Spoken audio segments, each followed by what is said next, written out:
Yo, I'm telling you, Marvel Studios, you guys are insane. You guys are really insane for doing something like this. Yo, I'm telling you guys, Shang-Chi was unbelievably good. Like, I'm at a loss of words. The movie was really, really good. Like, look, don't think this is a stretch when I say it, but seriously, this movie is one of the best superhero movies of all time ever. All right, I didn't say the best because that's a stretch. Right, that's a stretch. Not the best, one of the best. Right, it's up there with Infinity War, Endgame, um, Winter Soldier, and Logan, and The Dark Knight. With all those movies, it's up there. It's up there. Yeah, and before anything, this part of the video is gonna be non-spoiler. Right, so spoiler parts are later on. I will actually say it when it's gonna be spoiler time. So, and the timestamp will be in the description. So if you wanna just skip the spoiler part, you can do it. But don't say I didn't warn you. All right, I don't like giving out spoilers. So, anyways, seriously, this was a really good movie in general. Right? Marvel Studios killed it. With an Asian-led superhero movie, they killed it. Really. Anyone who says this movie is not good, don't believe him. That's nonsense. Right? If they're your friends, cut their friendship. Or if they're partners, break up with them. I'm kidding, don't do that, please. I'm just kidding. No, seriously, Marvel Studios. For real, you killed it. Now, let's get into the movie. They gave us everything in this movie, and everything was good.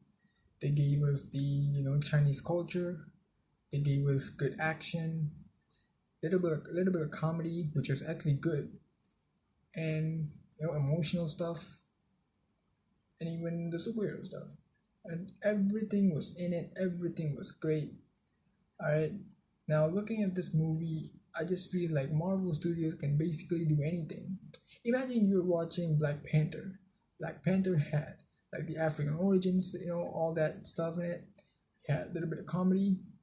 It had good action, emotional stuff, and technically it's a superhero movie, it's a superhero stuff, and it worked really well. So it shows Marvel can do anything thrown at them. Right? We've had in a good action movie, Winter Soldier. That was technically Winter Soldier. It didn't involve big like technological stuff like Iron Man or magical stuff like Doctor Strange and stuff. So technically that's a straight up action movie. And then when it comes to like cultural, mythological stuff, you got Black Panther, you got Shang-Chi, and then when you want to say comedy, technically Ant-Man and the Wasp considered as comedy, right? It's not that funny like other comedy stuff, but it's still comedy because it was a lot of funny stuff in it. So yeah, and then you want to have sitcom stuff, you got WandaVision. So technically, and next year with Doctor Strange, we're diving into horror. So it is showing that Marvel can do anything in any genre, right? So now less about Marvel, more about the movie, right? So yeah, the movie once again was beautiful. Every part of the movie was so well written that I did not feel that there was any problem with the plot at all. No plot holes at all. If you guys did find plot holes, please tell me because I really want to know what was the plot hole for you because I did not find any. So that was just a very well written movie. Right? Great job to everyone to work on it behind the scenes. You guys did a great job. Now, the character, every single character did a great job in the movie. And yeah, but all of them were actually good characters too. Now look, Simu Liu killed it as Shang-Chi. Alright, a lot of people were not satisfied with him being Shang-Chi, but man, your opinions doesn't matter because he killed it. He is our Shang-Chi from now on. With all the martial arts stuff, and his acting was pretty good too. Alright, so good job for him. Tony Leung killed it. He killed it as the Mandarin. He actually made you like the Mandarin. Yo, it's a surprise to me that I actually like the Mandarin more than Shang-Chi himself in this movie because the Mandarin was so badass throughout the movie.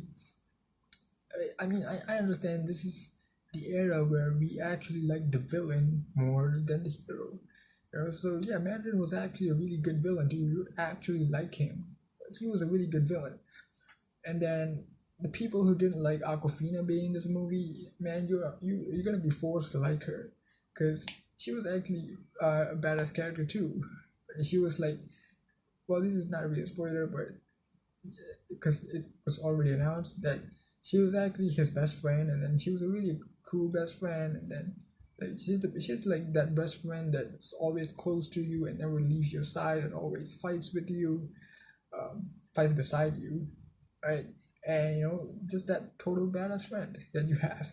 She actually plays a good part in the plot too. All right, don't worry about it.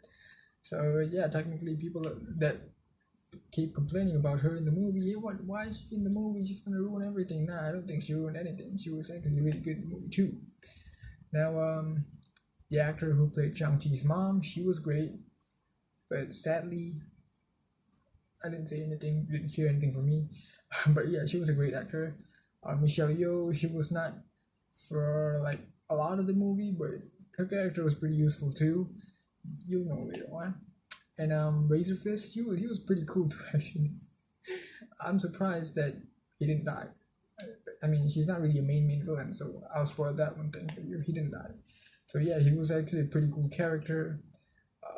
If you guys don't know who he is, he also actually played Victor Drago. So yeah, Victor Drago. He was son of Ivan Drago in Creed 2. He was actually really good in that too, right?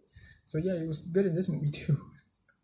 And who else? Who else? Who else? Who else? Yeah, the actress who played Shang-Chi's sister, she was a badass too.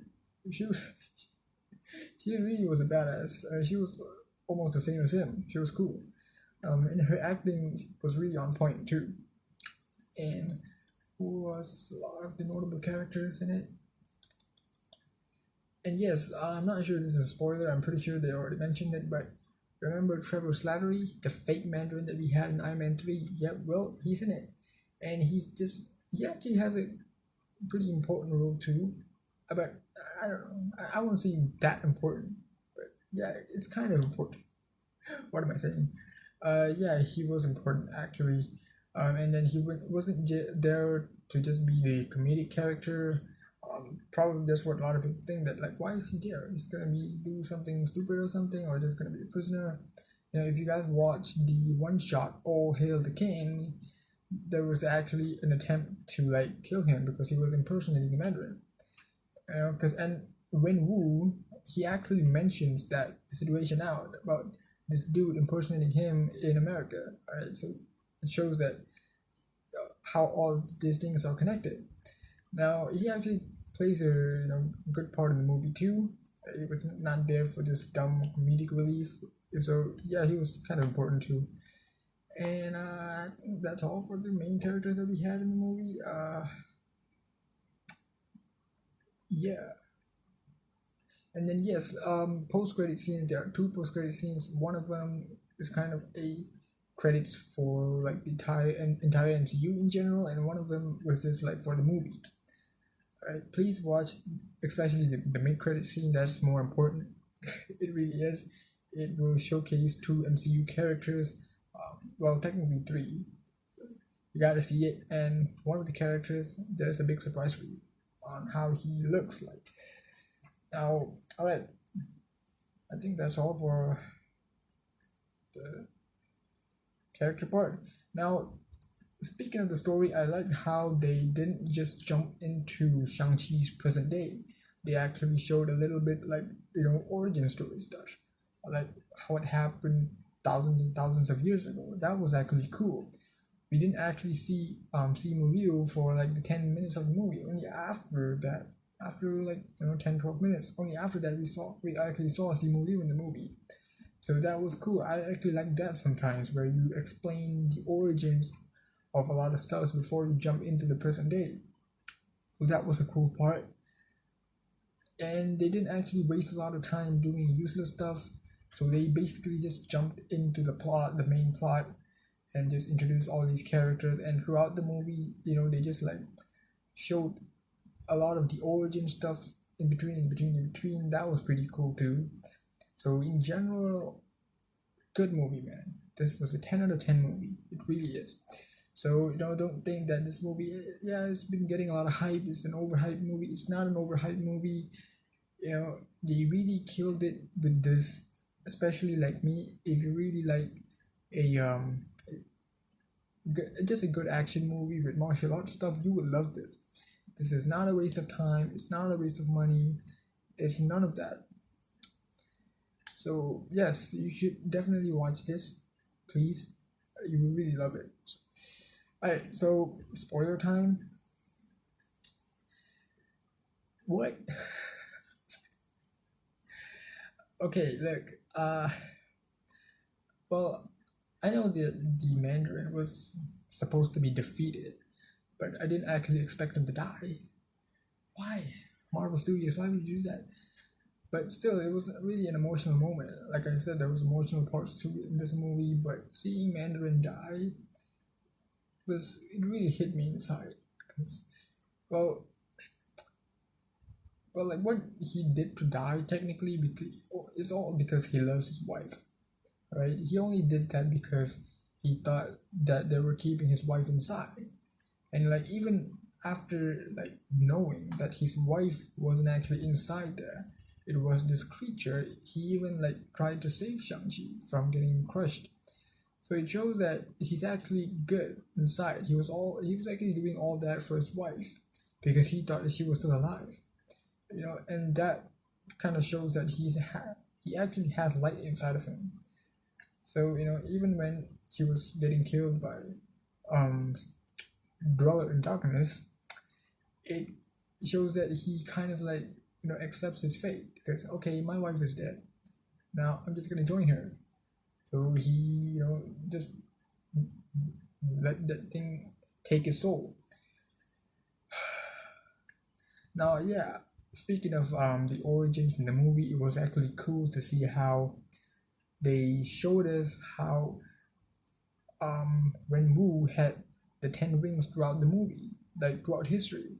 So he's technically more than 1,000 years old. That's insane. So the 10 rings in this movie is not how it's in the comics, because in the comics all 10 rings, they have different get grants you different powers. I think in this movie all 10 rings technically have the same powers. They give you the same abilities and stuff. So that's one thing that's different. And yeah, technically the thing that is different, that is Fu Manchu is not Shang-Chi's dad anymore. It's Mandarin, obviously. And then we have right, the one thing that I was actually pretty excited to see, which went horribly failed. Abomination versus Wong. If you guys are already disappointed that the MCU is ruining Hulk, it's not just Hulk, it's technically all of Hulk's characters. People are pretty excited to see how Abomination ends up in this movie, and how he's what's he gonna do in this movie? How he got out of prison? He's ice prison in the Iceland or somewhere, Norway. I'm not sure where the ice prison is. Yeah, I was pretty excited to see that. But Wong won in like what, 2 moves? He opened a portal and then used Abomination's own fist to punch himself, and that was basically it. Like what? And then what is Wong doing cage fighting? And it actually seems like Abomination and Wong are on the same side, because it felt like Wong was actually helping him. So I'm not really sure what's that about, because he was actually talking to Abomination, and the Abomination actually followed Wong through his ring portal. So I don't know, maybe we could have more of that explained in She-Hulk, since he's also appearing in that one. And seriously, the martial arts, the kung fu, everything was awesome in this movie. It just... Seriously, man, there's just a lot to talk about, because this movie was just that good. Now, once again, speaking of Trevor Slattery, it was good to see that, like, the only purpose that he had in the movie was because Morris, that creature, actually had like a connection with them, because that's the only reason why he was able to like guide all of them through that maze of forest to Talo. So you know that a lot of the creatures in Talo was actually real, like throughout mythology, like mythological creatures. Even that creature with no face and no wings, that was actually a real creature. I thought they just made it into the movie for like comedic purposes, but no, it was actually real mythological creatures. It shows that Marvel actually did research on it. So I'm ashamed that I'm being a Chinese. I don't even know a lot of this creature that they showed. I'm seriously. I mean, I know what dragons are, but still. What else could we talk? Spoilers.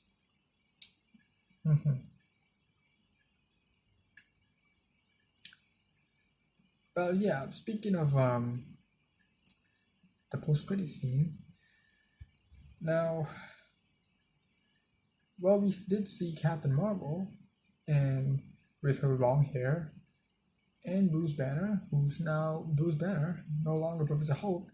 So I think every complaint that went about Hulk being ruined in the MCU, I think it's finally caught up to Marvel, and then, well, most probably we're not gonna see Professor Hulk anymore because he was back at his human self, and he was still using that thing to hold his hand. I think the post snap thing still is affecting his arm, but I would just like to see how he turned back into human. I probably did Wong help him out, and when is this movie taking place? That's what I'm really most important to find out, because in Spider-Man No Way Home trailer we saw Wong left through a portal somewhere, which looked like Kamatage, probably, but in this movie he's somewhere else, speaking to Captain Marvel and Bruce Banner and Shang-Chi and Katie. Now, where is that? I mean, if it is in the Sanctum, I think it is the Sanctum. But where is Doctor Strange? I don't know. No, that was out. That's what I was thinking. Is he actually bringing him to the Sanctum, or is that Kamartaj? But I think most probably, I think it's the Sanctum. I don't think Kamartaj has like technological stuff to open the portals. Not the portals. The hologram communicator stuff. So I'm pretty sure it's the Sanctum. Now, where was Doctor Strange during that time? What was he doing? Or is that just an underground secret meeting between Wong and friends? Who knows? So yeah, I would just like to know what that's all about. If knowing when this movie takes place will help better for us to understand, but they didn't actually mention that yet. Now, what is the threat that is coming, which sends the power of the rings? Could it, since we saw Dweller in Darkness in this movie,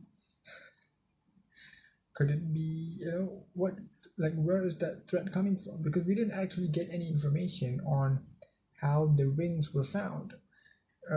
It was just mentioned that when Wu found the rings, and then he just used it for himself. They didn't actually mention how the thing come from, where did it come from, all that. They didn't actually mention that.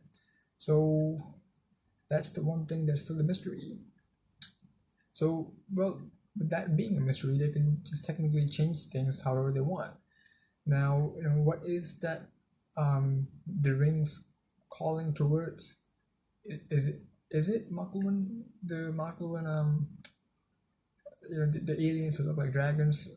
Is it calling them, or since Dweller in Darkness, since the souls in Dweller in Darkness could actually call when he's wearing the rings? Could it be Nightmare? Because I think technically Nightmare and Dweller in Darkness are kind of connected and all that. Or could it be a bigger threat, like, I don't know, Shumagorath? Since Shumagorath is technically rumored to appear in Doctor Strange, and even Nightmare, I think he was rumored to be in Doctor Strange too, because I think after the movie was announced, I'm pretty sure I keep seeing a lot of headlines saying that Nightmare is going to be in the movie, but then after a few months later, after that, I even saw that there were like casting going on for Nightmare. Like even rumors of this person getting casted, that person getting casted. But once WandaVision came out, and then all that rumors for Spider-Man multiverse stuff started, I think that those rumors pretty much died. So I'm not really sure Nightmare is still appearing in Doctor Strange or not. It could. Or is it a bigger threat, like, Galactus or someone? Who knows? Now, yeah, that's the one thing that was really bumping me out. Like, just so much possibilities now that we're entering the multiverse era. There's just technically a lot of stuff that, like, in more directions than stuff that we could think about. That gives the theorist more opportunities to hype people up for no reason. And also, the post-credit scene where we saw Xialing, instead of when Shang-Chi told everybody that, not everybody, the two people who were listening to them, that Xialing was, well, breaking out the Ten Rings, she actually became the leader of the Ten Rings, right? With Razor Fist beside her, and then her assistant from the Fight Club beside her too, and then now she's literally running it, and then there was like a lot of women warriors too. Now I'm pretty sure that was because how, well, when she was a kid, she was not allowed to train with all the boys, so now she wants to have her own women warrior legion and stuff. So she wants to train women too. So the story was pretty good in this movie, man, because like when Wu, he was literally ready to throw away everything, even the rings, to be with his family. But then once his wife died, he was only hell bent on one thing: to kill the people who killed his wife. So he started like neglecting his children. Like he didn't really give a shit about the children anymore. All he was hell bent on is to transform Shang-Chi into a killer so that he could kill the killer of his mom. And then she didn't actually pay attention to Xialing as well at all. So that kind of messed up with him. So technically we could welcome Wenwu into the bad club. I think that's the one thing that's going on in the MCU. We got Odin in it, we got Ego, and I don't know who else we got. I think there's actually a lot. I can't think right now off the top of my mind, but there's actually a lot of them in it. So, damn, yeah, now that I'm talking about them, I can't actually remember a lot of stuff. So, yeah, well, alright, you know what? I only watched it once, so I don't really remember a lot of stuff. I probably have to rewatch it like a few times later on.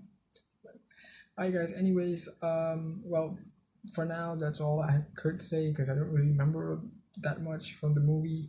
So, this was all what I remember. That's what I'm talking about in this video. So sorry if I didn't actually mention a lot of stuff that probably you were waiting for me to talk about. I'm sorry, seriously, I don't remember. I'm probably gonna watch it a few times later on. So I'm just, even now I'm trying to remember like what else like was really big stuff that have spoilers that I could mention right now. Yeah, well, technically, I don't think there's any, because that's all the plot there is. Yeah, you know what? For now, I really can't remember anything. I'm sorry. I'm disappointed in myself. I'm really disappointed. I'm not the one. So, yeah, anyways, thank you very much for hearing this review, technically, of Shang-Chi and the Legend of the Ten Rings. I hope you find this useful. Well, hope you enjoyed the movie. If you already watched it, if you haven't, you are going to enjoy yourself watching this movie. So yeah, that is all for me. So thank you very much for watching this review. If you like my review and found this useful, please subscribe to the channel. I post a lot more stuff like this and reactions from almost everything, right? So well, please subscribe to the channel if you like my stuff and support my channel. Yeah, well, I'll appreciate it if you do it. So, well, that's all. Final words. Thank you very much for watching this video. I'll see you soon. Have a nice day. Stay safe.